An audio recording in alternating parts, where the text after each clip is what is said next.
मी आता सध्या उभा आहे महाराष्ट्र राज्यातील असंख्य भाविकांचं श्रद्धास्थान असलेल्या संत तुकाराम महाराजांच्या देहू येथील निवासस्थानी।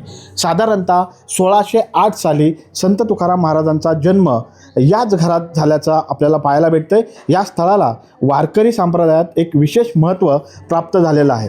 तुकाराम बीज सोहळा आणि महाराजांच्या वैकुंठ गमन सोहळा यावेळेस राज्यभरातून लाखो वारकरी भाविक या ठिकाणी येऊन महाराजांच्या चरणी नतमस्तक होत असतात।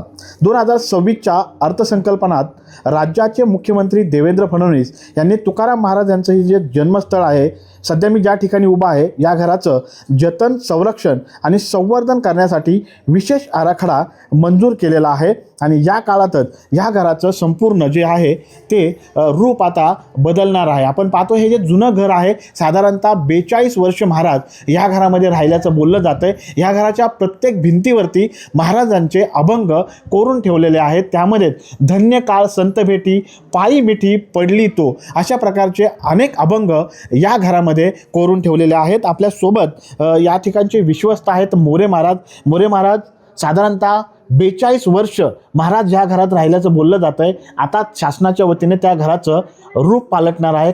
कसा प्रकारचा आनंद होतो? प्रथमतः मी शासनाचं आणि माननीय मुख्यमंत्र्यांचं खूप अभिनंदन करतो।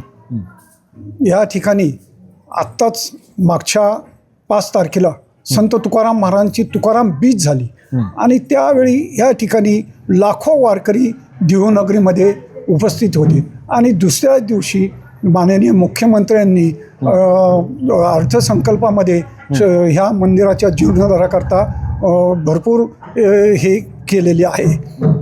आता वारकऱ्यांचं पाहिलं तर महाराजांचं दर्शन घ्यायला येणारा प्रत्येक भाविक या ठिकाणी आला की विचारायचा, ह्या मंदिराचं जीर्णोद्धार झालं नाही का, नवीन बांधणार आहे का, काय असं ठेवणार आहे का हा वाडा काय।